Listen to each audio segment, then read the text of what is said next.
The recall elections are finally over, but the next election is just a few weeks away. Fox 11 is on special assignment tonight looking at the race to replace retiring Democratic Senator Herb Kohl.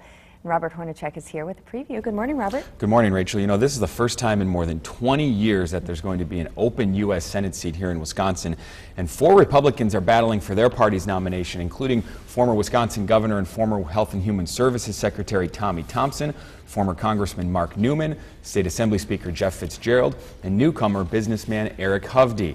Now, the winner of the Republican primary in August will take on Democratic Congresswoman Tammy Baldwin from Madison in November.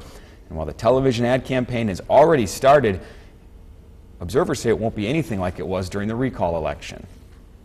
This primary is going to be a much lower key affair as opposed to the recall election. So, you know, certainly there'll be plenty of TV ads, but nothing like we've seen over the last couple months. That we'll wait until September, and then we'll see that again for both the presidential and the Senate race.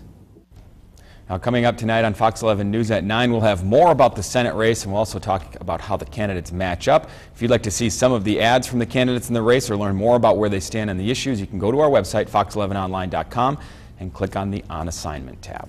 I've been seeing some of those ads recently. Out. Yep. Now, will there be a lot of out-of-state money? Well, there already has been. There have been a few ads already. Actually, back in February, one of the anti-Baldwin groups put out an ad criticizing her. It looks like it's not going to be as much as there was in the recall. Obviously, there was a lot of money spent in the recall election, but the fact is that for this seat, the stake of the U.S. Senate is really in play, and the Republicans only need to pick up 4 seats, so observers say you can definitely expect to see a lot of outside groups and a lot of out-of-state money coming into this race. Could this race be impacted by the presidential race? That's a good question. There's actually 2 schools of thought on that. One says the top of the ticket is the most important thing, whichever way the presidential election goes in Wisconsin.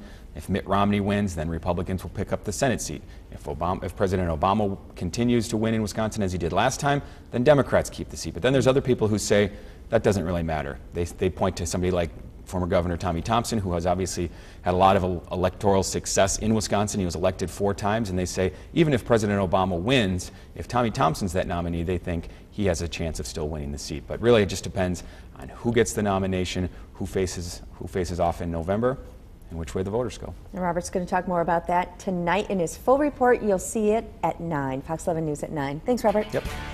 Good day, Wisconsin. We'll be right back.